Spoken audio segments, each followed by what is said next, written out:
Méditation du 4 janvier. Moi, je reste ici. Plus on juge, moins on aime. Citation de Honoré de Balzac. Aujourd'hui à l'église, j'ai fait une expérience révélatrice. Ça n'a duré qu'un instant, mais ça m'a marqué. C'était un sermon en 2 phrases. L'une, un coup de poing, l'autre, une thérapie. Je souhaite le partager avec vous car je pense qu'il peut vous être utile. J'étais sur mon banc et devant moi était assis un étranger. Il portait des lunettes de soleil et à sa posture, on aurait dit qu'il assistait à un match de football. Il portait un jean et une chemise retroussée, très décontractée. Alors que je l'observais, le prédicateur du jour a été présenté depuis la chaire. C'était un responsable de département d'une division adventiste. Vous savez comment se font ces présentations, en grande pompe. Mais le protagoniste de ma scène n'était pas le prédicateur sur l'estrade, mais mon prédicateur, entre guillemets, inconnu sur le banc de devant. Soudain, je l'ai vu prendre son téléphone portable. Il avait reçu un message et il a commencé à le lire, plaçant son téléphone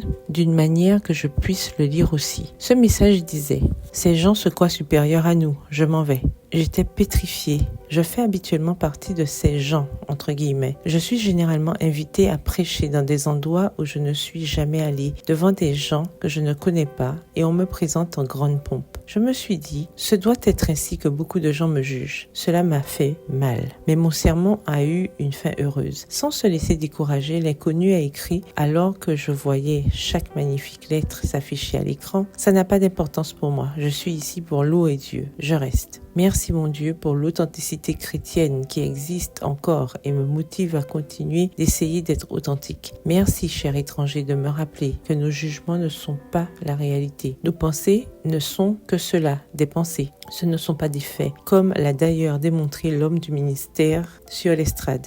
Avec une humilité extraordinaire, il a prononcé un sermon qui m'a profondément remué, dans lequel aucun sentiment de supériorité n'était perceptible. Je ne sais pas si la personne qui a envoyé le premier message est partie ou restée pour écouter le sermon. Espérons qu'elle soit restée, afin qu'elle puisse comprendre à quel point il est absurde de créer des barrières basées sur des sentiments qui ne sont ni des faits ni des réalités et qui ignorent le fait et la réalité que nous pouvons tous progresser. Je m'en tiens à cette décision. Je suis ici pour louer Dieu, pas pour juger les autres. Et vous, allez-vous rester ou partir? Le texte du jour se trouve dans Matthieu 7, le verset 1. Ne jugez pas afin de ne pas être jugé. Bonne journée, que l'Éternel vous bénisse.